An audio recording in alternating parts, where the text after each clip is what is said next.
Assalamualaikum warahmatullahi wabarakatuh. Perkenalkan, nama saya Sri Indriani. Saya mahasiswa D3 Rekam Medis Distrik Tarumanegara dengan NIM 221111011. Nah, dalam video ini saya akan menjelaskan beberapa materi yang ditugaskan oleh Ibu dosen Ida Farida, SPDI MPD, di mana tugas ini ditugaskan dalam mata kuliah agama. Nah, langsung saja saya akan menjelaskan materi pertama, yaitu KB atau keluarga berencana. Keluarga berencana ini adalah suatu program pemerintah yang ditujukan untuk mengatur populasi penduduk atau juga mengatur jumlah anak dalam suatu keluarga, di mana pemerintah hanya menargetkan untuk satu keluarga hanya memiliki 2 orang anak saja. Lalu tujuannya apa sih melakukan keluarga berencana?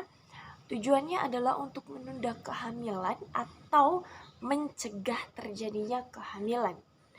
Lalu ada juga tujuan lainnya, yaitu untuk menciptakan kemajuan, kestabilan, kesejahteraan ekonomi, sosial, dan spiritual bagi seluruh penduduk. Nah, caranya bagaimana sih ketika keluarga atau ketika keluarga ingin melakukan keluarga berencana ini? Caranya adalah dengan menggunakan alat kontrasepsi, lalu juga bisa dengan mengatur hormon dengan KB suntik, mensterilkan rahim atau membuat rahim tidak bisa dibuahi, menutup saluran mani, dan lain sebagainya. Nah, keuntungan di medis melakukan keluarga berencana ini itu ada beberapa keuntungan, baik untuk kesehatan fisik dan mental para ibu, tetapi bukan hanya untuk para ibu, tapi juga kesehatan fisik dan mental bagi seorang ayah dan anak-anak yang sudah dilahirkan terlebih dahulu. Nah, selanjutnya adalah bagaimana sih hukum KB atau keluarga berencana dalam Islam?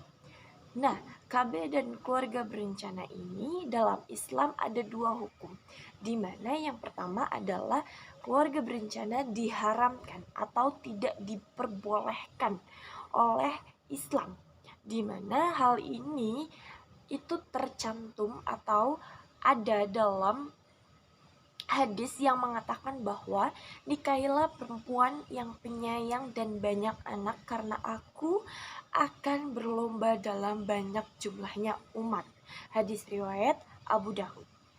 Nah, para ulama ini memiliki pandangan bahwa hukum KB menurut Islam adalah haram jika alasannya untuk membatasi kelahiran. Nah, hukum yang kedua adalah hukum KB yang diperbolehkan dalam Islam, di mana hukum KB yang diperbolehkan ini itu dengan alasan yang baik, bukan dengan alasan yang disebutkan tadi, yaitu membatasi kelahiran. Tapi di sini tidak boleh untuk beralasan juga dengan ekonomi, atau Islam akan memperbolehkan seseorang melakukan KB itu dengan alasan yang baik, bukan dengan alasan ekonomi. Karena dalam suatu hadis di mana Allah Subhanahu wa taala berfirman bahwa dan janganlah kamu membunuh anak-anakmu karena takut kemiskinan. Kamilah yang akan memberikan rezeki kepada mereka dan yang akan memberikan kepadamu, sesungguhnya membunuh mereka adalah suatu dosa yang besar. Quran Surah Al-Isra ayat 31. Nah, kesimpulannya adalah hukum KB dalam Islam itu terbagi menjadi 2, di mana ada beberapa ulama yang mengatakan bahwa KB atau keluarga berencana itu diperbolehkan dengan alasan yang baik. Tapi beberapa ulama juga mengatakan bahwa KB atau keluarga berencana itu tidak diperbolehkan atau diharamkan dalam Islam. Selanjutnya, materi selanjutnya adalah bayi tabung. Bayi tabung ini sudah sering kita dengar atau familiar kita dengar, di mana bayi tabung ini adalah salah satu metode untuk mengatasi masalah kesuburan bagi pasangan suami istri. Perlu digarisbawahi, bagi pasangan suami istri. Nah, bagaimana sih cara untuk kita atau untuk pasangan suami istri melakukan bayi tabung? Nah, bayi tabung ini adalah mempertemukan sel sperma dan ovum. Lalu nantinya embrionya akan disuntikkan kepada rahim sang istri. Nah, bagaimana hukumnya dalam agama Islam? Dalam Islam, nah, ada juga dua pemikiran atau dua pendapat di mana bayi tabung ini diperbolehkan dengan asalkan dengan sperma yang ditanamkan atau sperma yang dipertemukan dengan ovum lalu embrionya ditanamkan dalam rahim seorang perempuan adalah sperma dari suaminya, atau mereka diperbolehkan untuk melakukan bayi tabung asal mereka mempunyai hubungan yang sah atau mahram dalam hukum Islam. Tapi Islam akan mengharamkan itu ketika sperma yang dipertemukan oleh ovum atau sperma yang berasal dari laki-laki yang bukan suaminya. Karena apa? Karena sabda Nabi Muhammad SAW pernah bersabda bahwa tidak halal bagi seorang yang beriman kepada Allah dan hari akhir menyirami airnya ke ladang orang lain. Hadis riwayat Abu Daud dari Waifi bin Stabit al-Ansyari. Nah, kesimpulannya adalah sama dengan halnya KB atau keluarga berencana. Dalam Islam, bayi tabung juga dapat dibedakan menjadi dua hukum, yaitu diperbolehkan asalkan yang melakukan adalah suami istri dan sah di mata agama. Lalu ada yang diharamkan atau mengharamkan alasannya karena mereka bisa jadi bukan pasangan suami istri. Lalu untuk materi selanjutnya yaitu ada inseminasi. Inseminasi ini mungkin agak jarang didengarkan oleh orang atau jarang diedukasikan. Tetapi inseminasi itu adalah alternatif program hamil dengan cara menaruh sperma di dalam rahim wanita untuk membantu proses pembuahan. Nah, dalam Islam juga dibedakan menjadi dua. Sama halnya dengan tadi bayi tabung, hukum di Islam untuk inseminasi ini juga dibagi menjadi dua, yaitu diperbolehkan untuk suami istri dan tidak diperbolehkan atau diharamkan dalam jika bukan suami istri. Seperti itu. Lalu untuk materi selanjutnya adalah aborsi. Aborsi ini sangat sering didengar oleh kalangan kaum Hawa yang bagaimana mereka itu hamil di luar nikah mungkin, atau mereka sudah menikah cuman mereka tidak siap secara mental, fisik, ataupun secara ekonominya untuk memiliki anak. Nah, aborsi ini sering dilakukan untuk para ibu atau untuk para wanita yang memang mereka tidak siap seperti itu. Nah, aborsi ini apa sih? Aborsi ini adalah menggugurkan janin dalam kandungan. Menggugurkan janin dalam kandungan atau bahasa lainnya yang mudah dipahami adalah mengeluarkan janin ketika belum waktunya.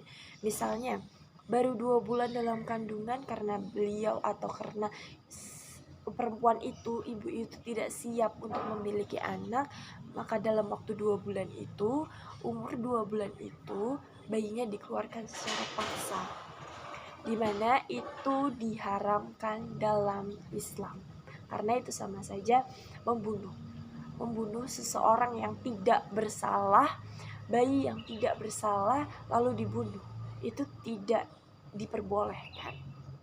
Namun, namun ada juga beberapa ulama yang mengatakan bahwa itu diperbolehkan. Kenapa atau alasannya apa? Para ulama yang memperbolehkan itu ada beberapa pendapat yang memperbolehkan itu karena alasannya si bayi atau si janin belum ditiupkan roh. Jadi mereka atau pendapat-pendapat ini mengatakan bahwa aborsi itu diperbolehkan asalkan jika usia kandungannya belum ditiupkan ruh oleh Allah Subhanahu wa taala. Nah, lalu ada salah satu tokoh yang mengatakan menurut Dr. Musli pun ulama mayoritas atau jumhur ulama baik mazhab Maliki, Dahiri, Ibnu Hajar, dan Al-Ghazali berpendapat bahwa aborsi adalah tindakan yang haram dilakukan sekalipun belum ditiupkan ruh kepada janin itu. Sebab apa? Sebab air mani yang sudah menetap dalam rahim meski belum 40 hari tidak boleh dikeluarkan pada waktu normalnya. Jadi menurut dokter Muslihun ini itu hukumnya diharamkan atau tidak diperbolehkan walaupun Allah Subhanahu wa taala belum meniupkan ruh pada janin itu. Karena apa? Karena yang tadi, air mani yang sudah ada di dalam rahim seorang perempuan itu tidak boleh dikeluarkan dalam waktu normalnya. Seperti itu. Lalu, materi selanjutnya adalah etanasia. Etanasia ini terbagi menjadi dua, yaitu etanasia aktif, yang merupakan perbuatan yang dilakukan secara aktif oleh dokter untuk mengakhiri hidup pasien. Biasanya dilakukan dengan menggunakan obat yang bekerja cepat dan mematikan. Nah, euthanasia aktif ini jika menurut saya itu tidak diperbolehkan. Baik jenis ini ataupun jenis yang kedua nanti saya akan jelaskan bagaimana euthanasia aktif ataupun jenis yang nanti itu tidak diperbolehkan. Itu menurut saya. Nah, untuk yang kedua itu adalah euthanasia pasif, di mana perbuatan ini itu adalah perbuatan dengan menghentikan pengobatan yang dilakukan oleh seorang pasien untuk menyembuhkan penyakit dalam dirinya. Nah, kedua jenis euthanasia ini menurut saya tidak diperbolehkan atau dilarang keras seperti itu. Tetapi untuk dalam Islam itu ada dua pendapat, di mana ada yang memperbolehkan dengan alasan jika penyakit itu menular atau sudah tidak bisa disembuhkan lagi. Misalnya seperti penyakit penular yang memang jika ditularkan itu akan membunuh yang lainnya. Misalnya contohnya si A menderita penyakit menular yang sangat bahaya, dan jika memang si A akan menularkan si B akan ikut bahaya atau akan ikut meninggal. Itu boleh dilakukan euthanasia, baik itu yang aktif maupun yang pasif. Itu bagi beberapa tokoh. Cuman banyak tokoh yang tidak mengizinkan atau banyak ulama yang mengatakan bahwa hal ini itu diharamkan, karena menurut mereka sejatinya kesembuhan itu bisa diusahakan. Itu juga menurut saya ada beberapa hal di mana kita tidak boleh melawan takdir. Kita tidak boleh melawan takdir karena dalam Islam memang ada beberapa tokoh yang mengharamkan melakukan euthanasia aktif maupun pasif. Seperti itu, euthanasia itu sama halnya dengan membunuh. Secara tidak langsung sama halnya dengan membunuh. Seperti itu. saya akhiri dalam video ini, dan saya ingin mengatakan bahwa ada beberapa materi yang saya ambil dari sumber internet, dan ada beberapa materi yang saya tambahkan dari pendapat saya pribadi. Sebelum saya akhiri, saya mengucapkan banyak terima kasih dan banyak permohonan maaf apabila saya mempunyai kesalahan kata yang disengaja maupun tidak disengaja. Saya akhiri, wabillahi taufiq wal hidayah. Wassalamualaikum warahmatullahi wabarakatuh.